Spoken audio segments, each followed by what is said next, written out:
Hoy vamos a hablar de la unidad 2 de su programa de estudios, que es Organización y Representación de Datos Estadísticos. Y esta unidad la voy a dividir, o las presentaciones, los videos van a ser dos. Estamos en la parte 1. Fíjense que esta unidad, me gustaría para introducir esta unidad que recordáramos los temas. Como sabrán, aquí en su plataforma tienen organizados los temas en esta sección de estructura temática, y en la unidad 1 nos concentramos en qué era estadística y nos dimos cuenta que la estadística a menudo se divide en dos, aunque también pueden ser en tres, si incluimos la parte de la estadística proyectiva. Pero digamos, en términos generales hay estadística descriptiva y estadística inferencial. En la que estamos ahorita, nosotros, en este curso, es en la descriptiva. Y esta estadística descriptiva tiene un objetivo bien preciso, que su nombre lo dice. Permite analizar el conjunto de datos, de los cuales se extraen conclusiones verdaderas únicamente para ese conjunto. Esto es muy importante porque los resultados que hagamos en estadística descriptiva solo son válidos o solo representan el comportamiento de ese conjunto de datos. Técnicas de inferencia pues ya se ven en la siguiente unidad, que es la que lleva estadística inferencial, pero para estadística descriptiva nos quedamos ahí. Pero no es cosa pequeña. Lo que tenemos que hacer para hacer este análisis es recolectar y representar la información obtenida. Esto parece muy sencillo, pero no lo es tanto. La parte de la recolección pues implica que tendremos que saber técnicas de muestreo y algunas técnicas de aplicación de cuestionarios o instrumentos. Eso ustedes lo van a ver en una unidad de aprendizaje que se llama investigación cuantitativa. Hoy nos vamos a centrar exclusivamente en cómo representar esos datos. Y para representar esos datos, pues primero tenemos que organizarlos. Entonces, de ahí viene. La unidad 1 ya vimos los conceptos. La unidad 2 es esta, organización y representación de datos. Y vamos a recordar un poco algo de lo que estábamos hablando con este esquema de esta autora. Y es que fíjense que el análisis estadístico incluye esto, conocido como la sistematización de los datos, que tiene que ver en cómo recolectamos los datos. Una vez que nosotros tenemos un instrumento o un cuestionario, ¿cómo hacemos esa recolecta de los datos? Y bueno, como ustedes saben o intuyen, la recolección de los datos a partir de un cuestionario, de un formulario, ya que estamos tan familiarizados con los formularios, pues se hace en una matriz de datos, en donde tenemos renglones y columnas. Ahorita vamos a hablar un poco más de eso. Eso incluye el análisis estadístico. Otra parte que incluye el análisis estadístico es la parte descriptiva, que aquí tenemos que ver la representación o la descripción de ese conjunto de datos a través de gráficas, medidas descriptivas y de tablas también. Aquí no está incluido porque digamos como que se considera que dentro de las gráficas pues ya para hacer una gráfica necesitamos unas tablas, pero a mí me gusta mucho hablar sobre que la descripción de los datos se hace a través de tablas, gráficas y medidas. Y finalmente también dentro del análisis descriptivo hay una sección que incluye la exploración de los datos. Y esto de la exploración de los datos, pues también hay una serie de gráficas especiales que nos sirven para explorar los datos. Y esas gráficas pues también salen a partir de tablas, lo que concentran la información y que se representan a través de gráficas específicas que te permiten hacer esta exploración de los datos. Son diferentes a las gráficas de acá. Las vamos a ver justamente en este video. Y finalmente el análisis inferencial, que ya habla sobre distribuciones de probabilidad, prueba de hipótesis y estimación paramétrica. Eso lo van a ver el siguiente semestre.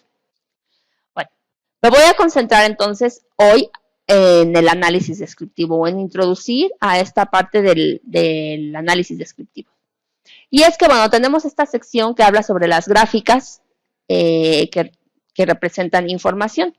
Y esto, pues si se dan cuenta, la representación puede ser a través de tablas, gráficas y medidas, que es toda esta sección muy grande, pero las tablas, las gráficas son específicamente estas, miren.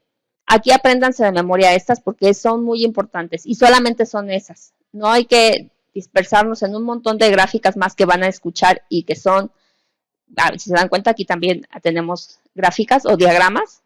Este es tallo de hojas, cajas, pero estos son de exploración. Específicamente las que nosotros vamos a ver ahorita van a ser las de descripción de información. Y estas son, así se llaman. Pastel, barras, polígonos e histogramas de frecuencias. Estas son las gráficas que nos da, o sea, son las herramientas gráficas que nos da la estadística para nosotros poder representar un conjunto de datos, para poder resumir el comportamiento de ese conjunto de datos. La estadística descriptiva, como que ténganlo siempre bien en cuenta, que lo que hace es resumir, como encontrar tablas, gráficas o medidas que resuman el comportamiento de un conjunto de datos. No se centra en algún individuo, no se centra en casos particulares, sino encuentra la forma de resumir esa información total de los datos y las representa a través de tablas, gráficas y medidas. Entonces, bueno, aquí tenemos las gráficas, que son estas, y las tablas, que también es justamente lo que vamos a ver ahorita, pues son también que, las tablas es, digamos, gráficamente es algo muy sencillo, que tiene encabezados y tiene renglones, pero es muy importante que las gráficas realmente representen información y que los datos, por ejemplo, sean ordenados o, en su caso, pueden ser agrupados por intervalos dependiendo del nivel de medición y del tamaño también de los datos. Entonces, esto es lo que vamos a ver justamente en esta unidad. Y en nuestra siguiente unidad, que ya será la unidad 3, vamos a empezar a hablar sobre medidas descriptivas. Estas ya van a ser medidas de posición, tendencia central, de forma y de dispersión. Todas estas las vamos a ver, pero después. En la unidad en la que nos estamos centrando el día de hoy, y que, como les comentaba, se divide en dos partes. Esta es la parte 1, estamos iniciando. Nos vamos a concentrar en esta sección, que no es para nada trivial. Las tablas. Bueno, pues las tablas hay básicamente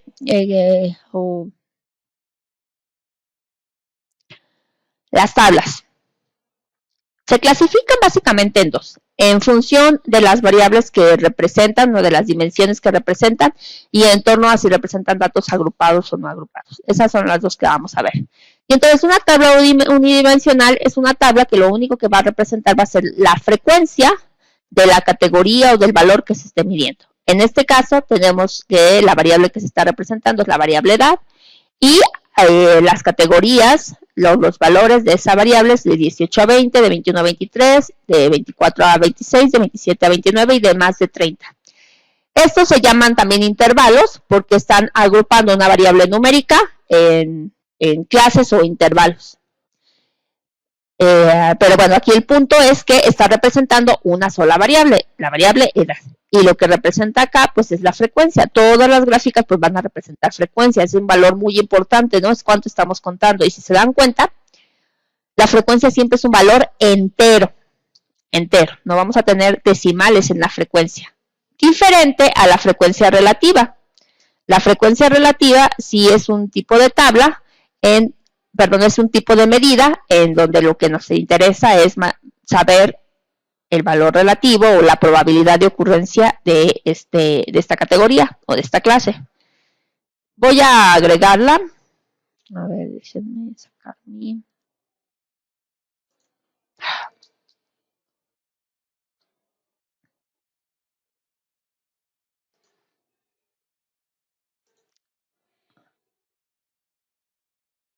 Aquí está. O sea, aquí, digamos, esta frecuencia ya después podemos hacer un montón de cosas. Por ejemplo, la frecuencia relativa es 5 de cuántos. Y 5 de cuántos podemos contar. Entonces tenemos 20, 30, 41, 48. ¿No?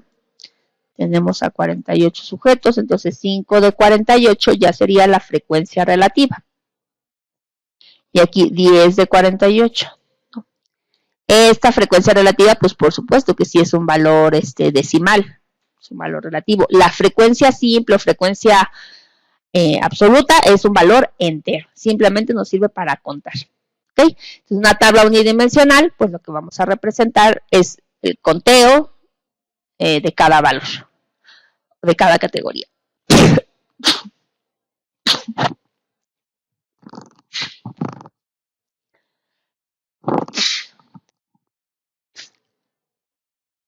En la tabla bidimensional, lo que vamos a representar van a ser dos variables. Si se dan cuenta, aquí está representada la variable practica algún deporte cuya respuesta es categórica, es sí o no, es un nivel de medición nominal. Y la otra variable que estamos representando es edad.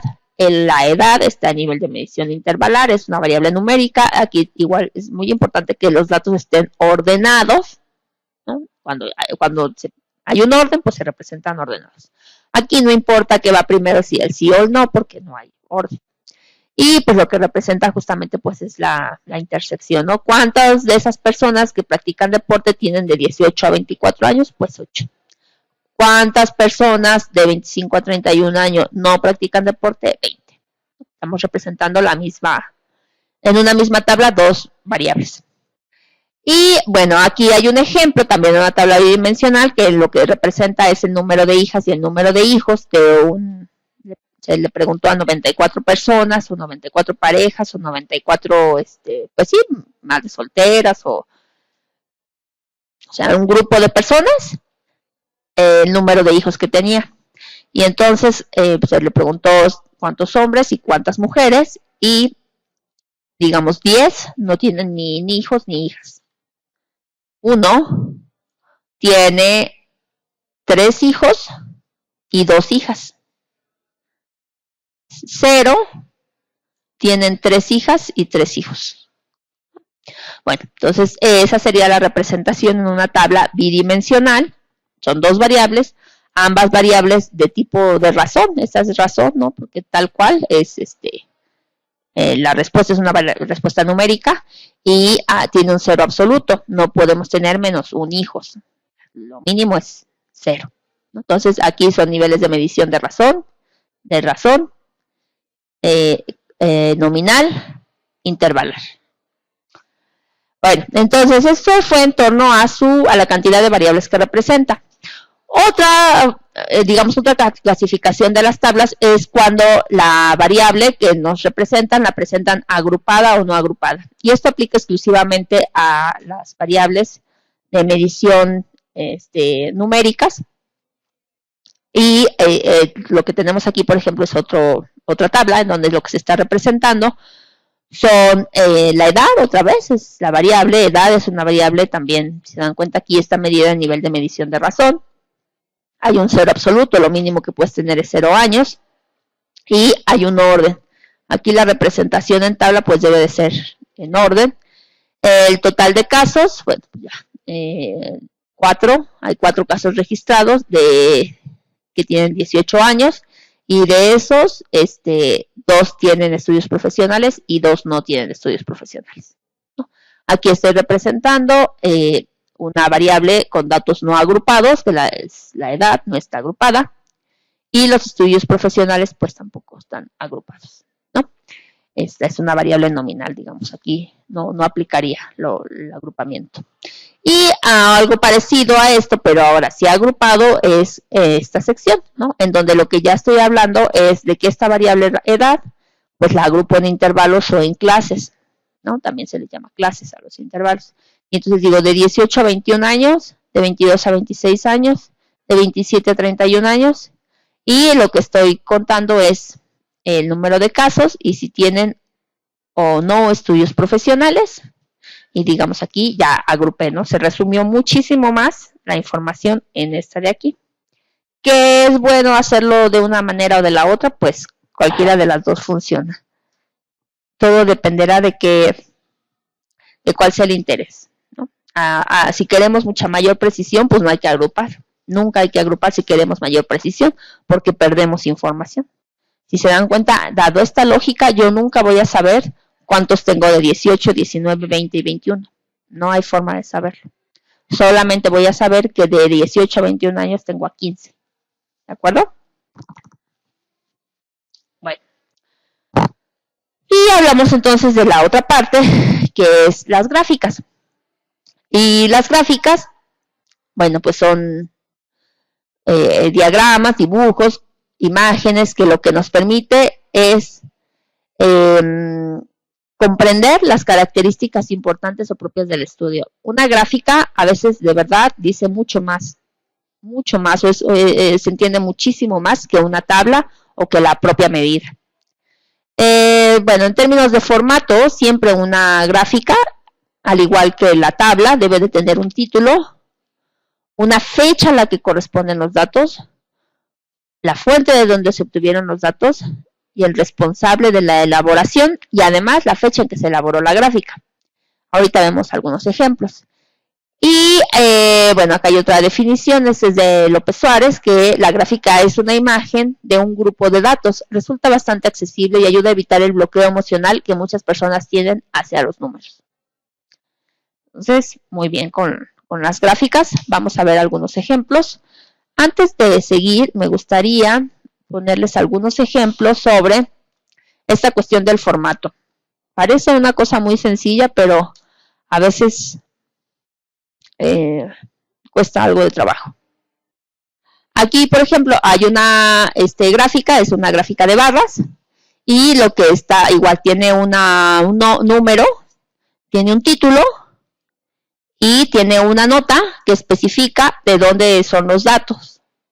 ¿De acuerdo? Esto es muy importante. Y normalmente también, aunque no esté explicado ahí en la presentación, las tablas son rectangulares, horizontales, se dejan horizontales. Entonces, bueno, pues este es un ejemplo, ¿no?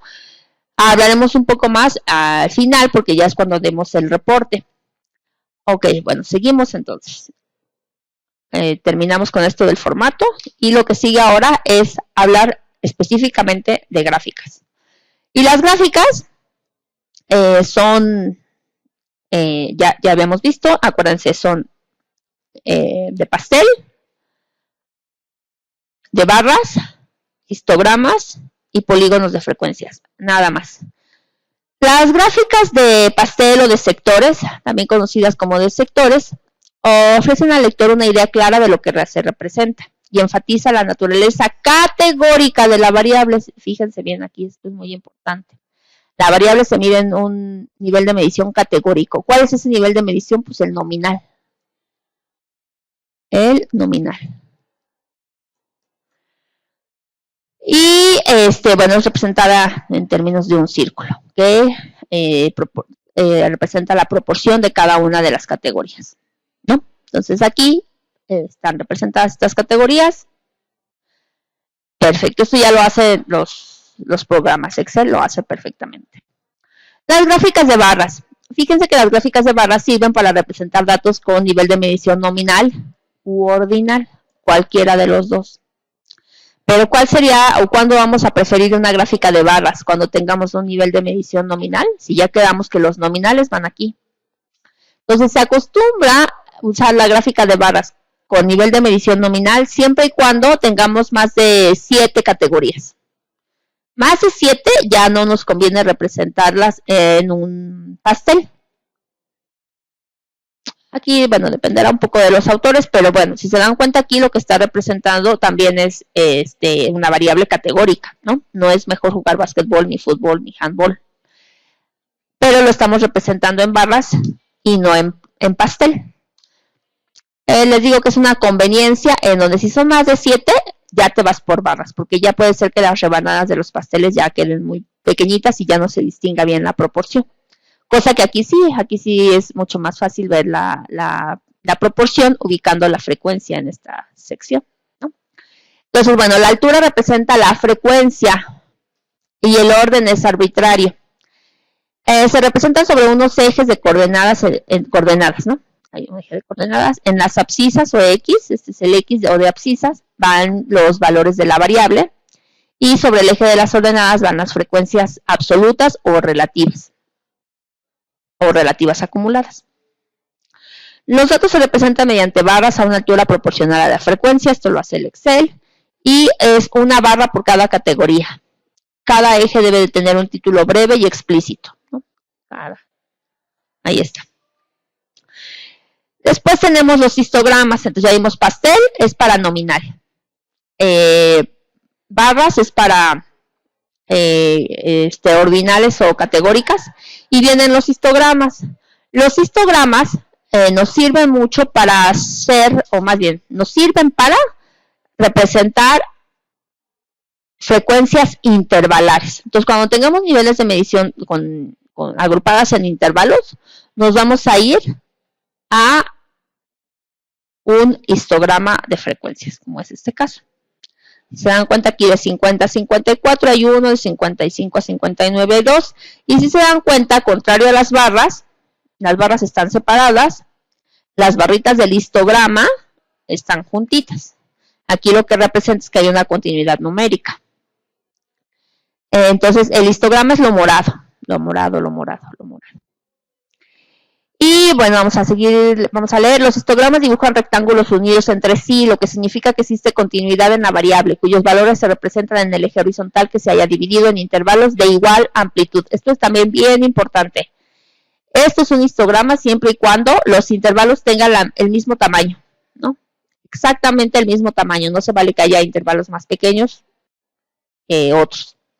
Las áreas de los rectángulos son proporcionales a las frecuencias que representan, ¿sí? Pues esto es una frecuencia más alta, por lo tanto, el rectángulo es más grande que esta de acá, ¿no? Y esto es proporcional, pero lo hace pues el Excel en automático.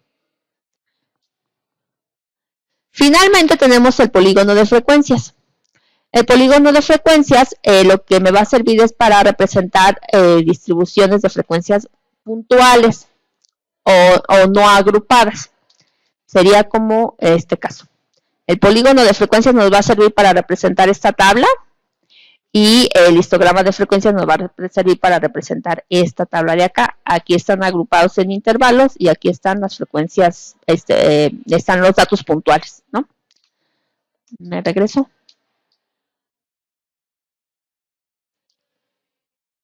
¿Sí? Funciona básicamente igual que el histograma. En realidad pudieran representar lo mismo, aunque insisto, se acostumbra a que el polígono de frecuencias lo hagamos con datos puntuales, es decir, sin agrupar, y el histograma de frecuencias con datos agrupados.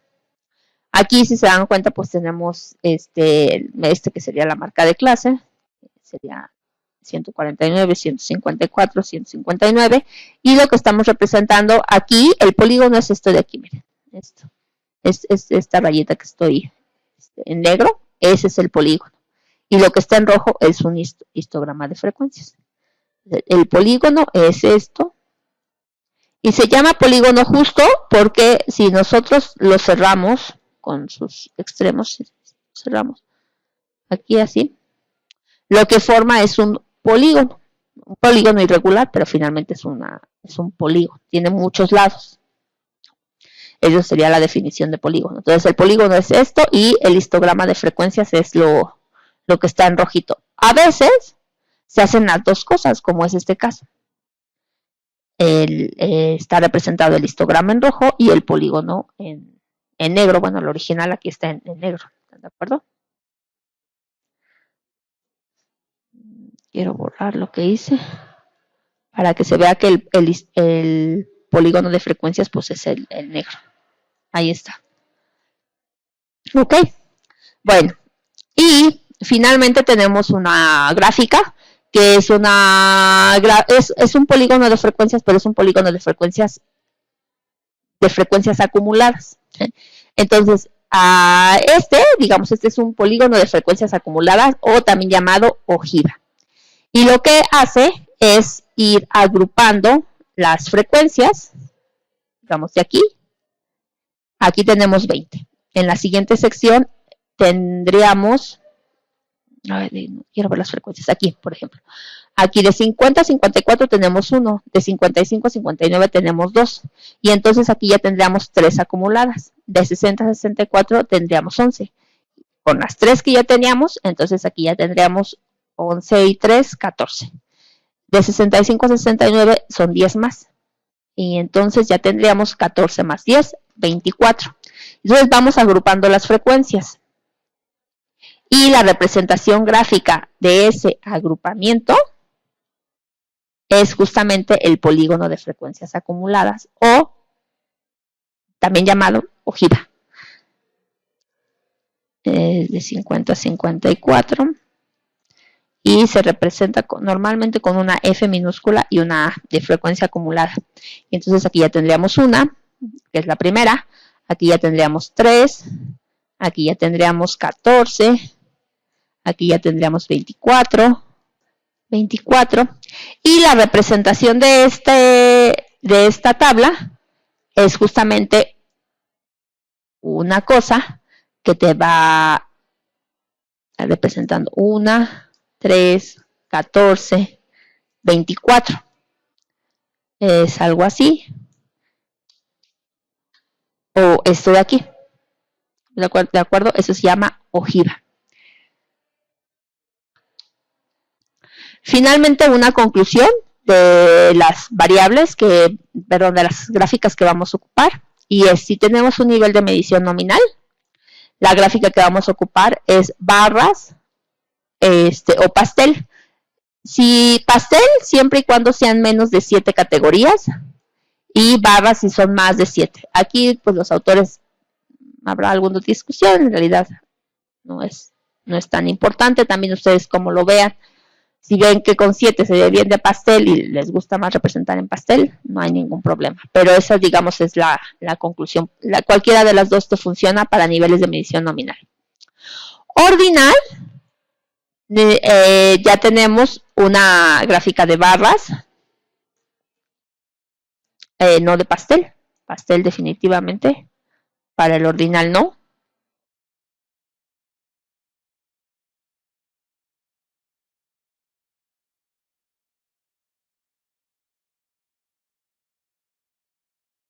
Para el ordinal siempre se pone barras, y para un nivel de medición intervalar o de razón,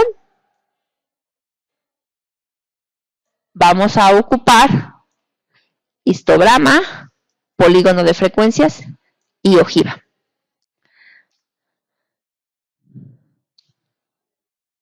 Y pues eso sería todo. Y vamos a la siguiente sección, que sería la parte número 2 de esta presentación.